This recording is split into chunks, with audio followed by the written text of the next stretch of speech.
ध्यानमूलम्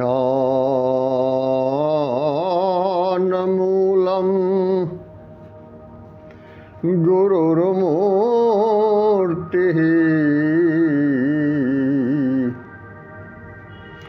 पूजामूलम् गुरुर्पदम् मंत्रमूलम् गुरुर्वाक्यम् मोक्षमूलम् गुरुर्कृपा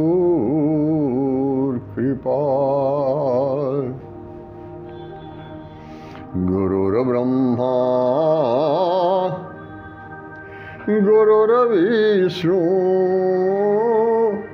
गुरुर्देवो महेश्वरः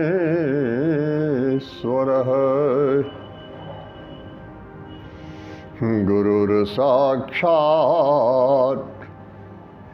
परं ब्रह्म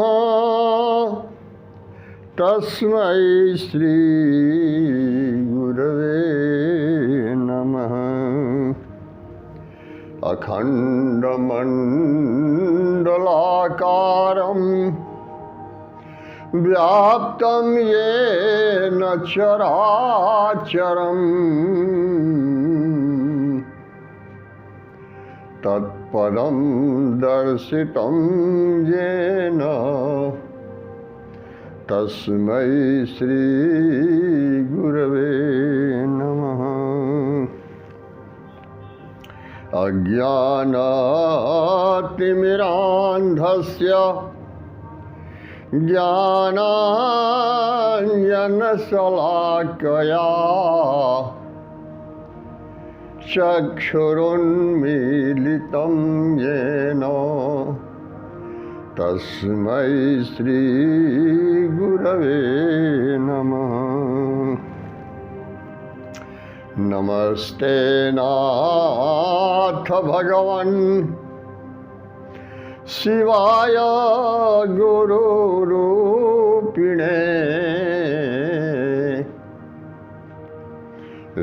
विद्यावतार स्वयं सिद्ध्यै श्रीकृतानेक विग्रह। बोलिए सद्गुरुदेव की जय, परमपिता परमात्मा की जय, अवतारधारी महापुरुषों की जय।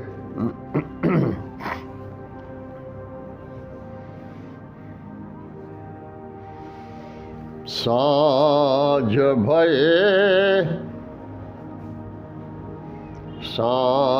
भये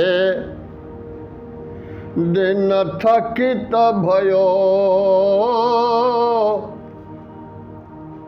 चकवी दीनी रोय।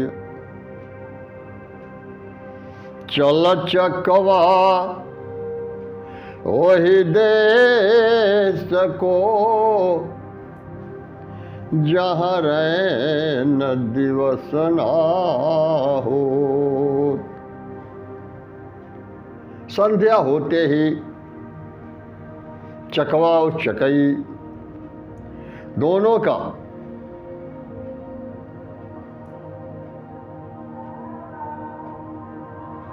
अलगाव हो जाता है, दोनों अलग अलग हो जाते हैं और चकवी संध्या समय को देखते ही घबरा जाती है और कहती है चकवा से, उस स्थान पर चलो जहां पर दिन रात न होता हो, क्योंकि दिन रात का मिलना, प्रतिदिन का बार बार का मिलना और बिछुड़ना, यह जो है वो सही नहीं लगता। इसलिए उस स्थान पर चलो जहां अदल व्यवस्था है, जहां एक बार मिलन हो जाए तो फिर वहां कभी बिछुड़न नहीं होता। और यहां तो हमेशा मिलना और बिछुड़ना, जन्म और मृत्यु, ये दिन रात लगा रहता है। इसलिए उस स्थान पर चलो जहां पर ये दिन रात न होते हो। फिर कहती है कि साँझ के बिछुड़े चाकवा, साँझ के बिछुड़े चाकवा, आई मिले प्रभात।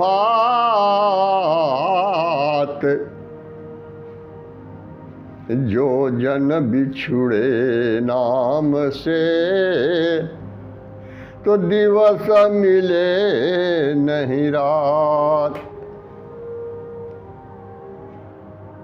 संध्या के समय अगर चकवा चकई दोनों का बिछुड़न हो जाता है तो सुबह में आकर के मिल लेते हैं। क्योंकि भले बिछुड़न होता है लेकिन दोनों के अंदर एक दूसरे से मिलने के लिए प्रबल जिज्ञासा बरकरार रहती है। भले शरीर अलग हो जाता है लेकिन अंतर हृदय से वो दोनों एक दूसरे के साथ रहते हैं। इसलिए सुबह होते ही दोनों का मिलन हो जाता है। लेकिन यह मनुष्य जोनि पाने के बाद भी जो व्यक्ति नाम से बिछुड़ गया, वह दिन रात कभी नहीं उसका मिलन होगा और वह 84 लाख योनियों में दर दर भटकता फिरता रह जाएगा। इसलिए कहते हैं अगर मनुष्य का तन पाए हो तो नाम के साथ अपना संबंध जोड़ो। क्यों? कहते हैं कि नाम मिलावे रूप को, नाम मिलावे रूप को, और जो जन खोजी हो, जब वह रूप हृदय बसे, तो क्षुधा रहे नहीं कोई। अरे नाम के माध्यम से ही हमें प्रत्यक्षीकरण हो सकता है, रूप का दर्शन हो सकता है। अगर मनुष्य खोजी प्रवृत्ति का है, उसके अंदर जिज्ञासा है जानने के लिए, उस तक पहुंचने के लिए, और जब वह रूप हृदय में स्थापित हो जाता है, हृदय में बस जाता है, तो किसी प्रकार की कोई क्षुधा नहीं रह जाती, किसी प्रकार की कामना और इच्छाएं नहीं रह जाती, सब समाप्त हो जाती है और परम आनंद, परम सुख, परम शांति की प्राप्ति हो जाती है।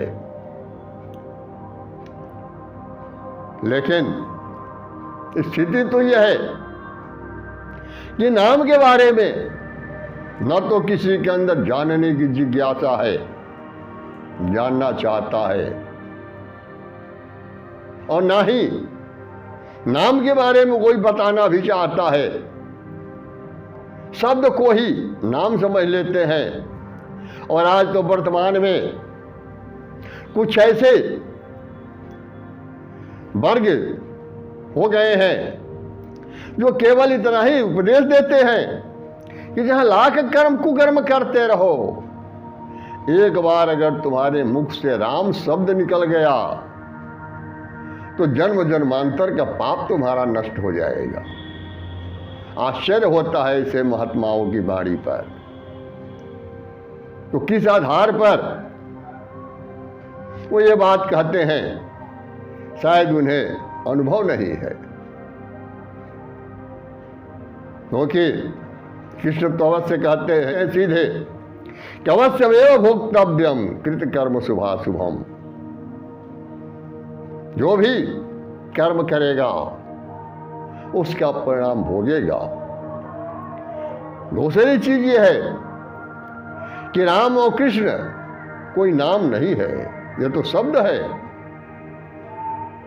क्योंकि स्पष्ट कहते हैं कि शब्द माहि जो अर्थ है, नाम जानिए सोय। राम नाम या कृष्ण कन्हैया, ये शब्द अर्थी हो। राम और कृष्ण ये शब्द अर्थी हैं और इसका अर्थ ही नाम है, इसलिए उस नाम के साथ अपना संबंध जोड़ो। इसलिए कबीर कहते हैं कि सकल तजी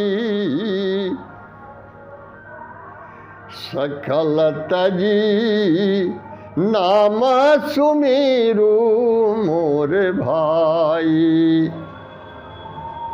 नाम सुमेरु मोर भाई, नाम सुमेरु मोर भाई। सकल तजी नाम सुमेरु मोर भाई।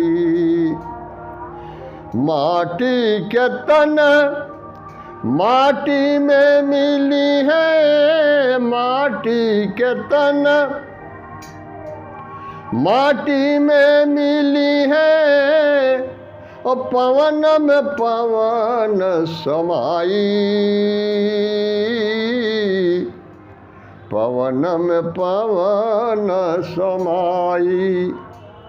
सकल तजी नाम सुमिरो मोर भाई।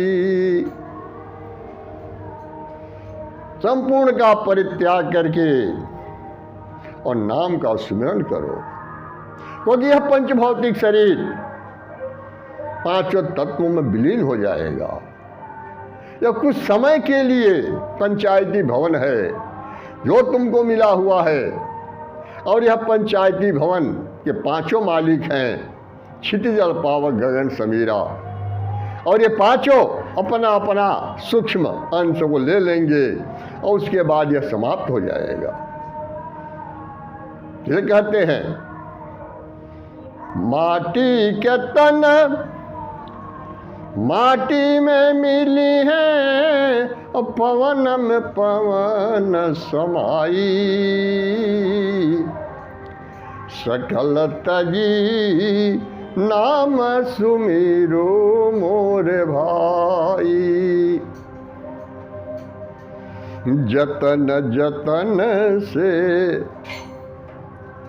जतन जतन से सुत को पाला, जतन जतन से सुत को पाला, और काचा दूध पिलाई। काचा दूध पिलाई। सोई बेटा रे काल होई बैठे, सोई बेटा रे काल होई बैठे, ओ बाबा कहत लजाई। सकल तजी नाम सुमिरू मोर भाई। नाम सुमिरू मोर भाई। नाम सुमिरू मोर भाई। सकल तजी नाम सुमिरो मोर भाई। कितना यत्न पूर्वक परिश्रम से अपने बच्चे की परवरिश माता पिता करते हैं, लेकिन वही बालक जब माता पिता वृद्ध हो जाते हैं और बालक जब किसी ऊंचे पद पर पहुंच जाता है तो ये नहीं कहना चाहता कि हमारे माता पिता है। उनका परिचय देने में भी उसे शर्म महसूस होती है। बहुत से ऐसे उदाहरण मिले हैं जो बड़े पद पर पहुंच गया और कहीं उससे मिलने के लिए उसका बेटा जाता है, बाप जाता है, तो वहां पर तुरंत वो कह देता है कि हमारा नौकर है, यहां पर रह करके काम धाम देखता है। और ये बात जब पिता के कानों में पड़ती है तो बहुत से लोगों का तो उदाहरण मिलता है कि वो आत्महत्या कर लेते हैं, लेकिन बहुत से लोग आते हैं कि सारी प्रॉपर्टी को बेच करके और संत हो जाते हैं, घर त्याग देते हैं। इस तरह के बहुत से उदाहरण मिलते हैं। तो कितना यत्नपूर्वक परिश्रम से अपनी औलाद का पालन पोषण माता पिता करते हैं, लेकिन अंत में वो भी किसी काम के नहीं आते। इसीलिए बार बार कहते हैं कि नाम का सुमिरन करो। एक नाम ही ऐसा है जो तुम्हारा सच्चा साथी है, दूसरा कोई नहीं है। फिर आगे कहते हैं कि देहिया के मलि मलि धोवो, ये देहिया के मलि मलि धोवो, और चोवा चंदन लगाई, चोवा चंदन लगाई। ओ देहिया पर काग बिराजे, वो देहिया पर काग बिराजे, और देखत लोग घिनाई, सकल तजी नाम सुमीरू मोर भाई, नाम सुमीरू मोर भाई, नाम सुमीरू मोर भाई, सकल तजी नाम सुमीरू मोर भाई। कितना इस शरीर का श्रृंगार करता है आदमी, मल मल करके धोता है और इसमें क्रीम पाउडर लगाता है, चंदन लगाता है, यहाँ तक कि सुगंधित सेंट लगाता है और अनेक प्रकार का शौक श्रृंगार करता है। लेकिन अंत में इस शरीर की दशा क्या होती है कि इसके ऊपर काग और चिल्ल विराजते हैं और नोच नोच करके इसको खा जाते हैं, और आसपास चलते हुए लोग भी घृणा करते हैं। ये इस सुंदर मानव तन की ये दशा है। इसलिए तो कबीर कहते हैं, मानव तेरा गुण भला, काम न आवे मांस, हाड़ न होवे आभरण, ओ बाजन बाजे चाम। जैसे मानव तन किसी काम का नहीं है, इसका न तो हड्डी का कोई गहना बनेगा, हाथी दांत है, देखो कितने सुंदर सुंदर उसके गहने बनते हैं, लेकिन यह किसी काम का नहीं है। मांस भी खाने के काम नहीं आएगा और चमड़े का बाजा भी नहीं बन पाएगा, किसी काम का ये नहीं है। इसीलिए कहते हैं कि सारा संसार ही मायावी है, केवल सत्य नाम ही तुम्हारा साथी है, अपना है, दूसरा कोई नहीं है। इसलिए कहते हैं कि झूठी माया झूठी काया, झूठी काया झूठी माया और झूठा ही लोग लुगाई। झूठी काया झूठी माया झूठा ही लोग लुगाई। कहे कबीर सुनो भाई साधो, कहे कबीर सुनो भाई साधो, और झूठा ही जग पति आई।